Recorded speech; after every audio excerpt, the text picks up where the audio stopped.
जय श्री साईं। साईं परिवार महादेव घाट रायपुरा आप सभी का हार्दिक स्वागत करता है बच्चों के साईं बाबा में। यहाँ मैं बाबा से जुड़ी छोटी छोटी कहानियां सिंपल तरीके से व्हाइट बोर्ड प्रेजेंटेशन के जरिए आप लोगों के लिए लेकर आऊंगा। चलिए आज की कहानी शुरू करते हैं। पिछली वीडियो में मैंने आप लोगों को बताया था कि उपासनी महाराज किस प्रकार शिरडी पहुंचे थे और बाबा ने उन्हें शिरडी में रहने को कहा था। अगर आप लोगों ने पिछला वीडियो नहीं देखा हो तो कृपया इस आई बटन पे क्लिक करके पिछला वीडियो देख लीजिए। आज मैं आप लोगों को बताऊंगा कि शिरडी पहुंचने के बाद उपासनी महाराज के साथ क्या क्या हुआ। चलिए आज की वीडियो शुरू करते हैं। शिरडी आने के बाद उपासनी महाराज बाबा की आज्ञा अनुसार दीक्षितवाड़ा में रहने लगे और बाबा को ऑब्जर्व करने लगे।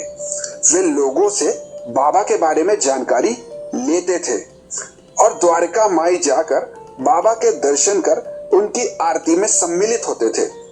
बाबा उपासनी महाराज को हमेशा ही स्पेशल अटेंशन दिया करते थे। बाबा उनसे कहते थे, मैं तुम्हें हजारों सालों से जानता हूं और तुम्हारे और मेरे परिवार का पुराना संबंध है। ये बातें सुनकर सभी आश्चर्यचकित हो जाते थे। बाबा की आदत थी वे द्वारका माई में बैठकर अपने भक्तों को अनोखी रहस्यमय कहानियां बताते थे और वो कहानियां सिर्फ उसी व्यक्ति को समझ में आती थी जिसके बारे में बाबा बोला करते थे। एक बार बाबा एक कहानी सुनाने लगे। बहुत से भक्तों के साथ उपासनी महाराज भी वहां मौजूद थे। बाबा उपासनी महाराज की ओर देखते हुए कहने लगे, एक बार एक गर्भवती महिला की तबीयत बहुत खराब थी। मैंने उन्हें गांव जाकर गर्भ पानी पीने की सलाह दी। पहले तो उसने मेरे बातों पर ध्यान न दिया, पर गुस्से में फिर से बोलने पर उसने मेरी बात मानी और गर्भ पानी पीकर पूरी तरह से स्वस्थ होकर हष्ट पुष्ट बच्चे को जन्म दिया। उपासनी महाराज ये कहानी सुनकर रोने लगे और वे समझ गए कि ये कहानी बाबा ने उनके लिए ही कही थी।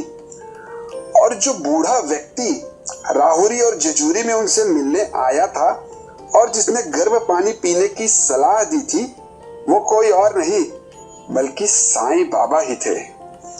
बाबा की ये कहानी सुनकर वे द्रवित हो गए और उन्हें समझ में आ गया कि बाबा सर्वव्यापी हैं। बाबा उपासनी महाराज को पंडित कहकर पुकारते थे। इस प्रकार की और अनेक सी कहानियां सुनाकर बाबा ने उपासनी महाराज को बता दिया था कि वे शुरुआत से ही उपासनी महाराज के साथ थे और नासिक की गुफा में जो हिंदू मुस्लिम उपासनी महाराज को दिखे थे वे कोई और नहीं बल्कि शिरडी साईं बाबा ही थे। चूंकि बाबा को भी उपासनी महाराज के जप तप और साधना की पूरी जानकारी थी, इसीलिए बाबा अक्सर लोगों से कहते थे, तराजू के एक पाले में पूरी दुनिया और एक पाले में मेरा पंडित। बाबा के उपासनी महाराज से इतने लगाव की वजह से गांव के कुछ लोग उपासनी महाराज से जलने लगे थे और उनसे बुरा बर्ताव करने लगे थे। इसी कारण उपासनी महाराज उन लोगों के बुरे बर्ताव से त्रस्त होकर शिरडी से जाना चाहते थे और बार बार श्यामा और बाबा से वापस जाने का आग्रह करते थे, पर हर बार बाबा उन्हें मना कर देते थे और शिरडी में ही रहकर ईश्वर भक्ति में लीन रहने की सलाह बाबा उन्हें दिया करते थे। ये बहुत दिलचस्प बात थी क्योंकि बाबा के और भी बहुत ही करीबी डेवोटीज थे जो शिरडी के बाहर से थे, पर बाबा ने कभी किसी को भी शिरडी में रहकर तप साधना करने को नहीं कहा था। बाबा अक्सर लोगों से कहते थे, अपना काम और अपने परिवार पर ध्यान दो, बाद में शिरडी आओ। और उपासनी महाराज पहले व्यक्ति थे जिन्हें बाबा शिरडी में रहकर तप साधना करने की सलाह दे रहे थे। दरअसल बाबा भविष्य में क्या होने वाला है वे सब कुछ जानते थे। उपासनी महाराज के पास बहुत थोड़े से पैसे बचे थे और उन्हें चिंता थी कि अगर उनकी तबीयत बिगड़ गई तो उन्हें शिरडी में कौन संभालेगा, और साथ ही साथ कुछ लोगों के बुरे बर्ताव की वजह से वे परेशान हो चुके थे। इसलिए वे शिरडी से जाना चाहते थे, पर बाबा बार बार उन्हें मना कर रहे थे।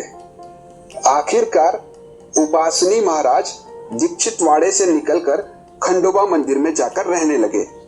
खंडोबा मंदिर हाईवे के दूसरी ओर गांव से दूर था और उन दिनों वहां बहुत कम लोग आया जाया करते थे। इसलिए उपासनी महाराज वहां एकांत में रहने लगे। वे गांव सिर्फ बाबा के पास द्वारका माई आते और शाम को दीक्षितवाड़ा में लगने वाली रामायण और गीता की क्लास को अटेंड करने के लिए आया करते थे। रामायण और गीता के क्लासेस बाबा की आज्ञा अनुसार श्री काका साहेब दीक्षित और श्री दादा साहेब खापर्डे जी लिया करते थे। जब जब उपासनी महाराज गांव आया करते थे तब हमेशा की तरह वे लोगों से बाबा के बारे में इंक्वायरी किया करते थे और इसी वजह से कुछ लोग उन्हें गवर्नमेंट का खुफिया एजेंट समझने लगे थे, क्योंकि उन दिनों बहुत से फ्रीडम फाइटर्स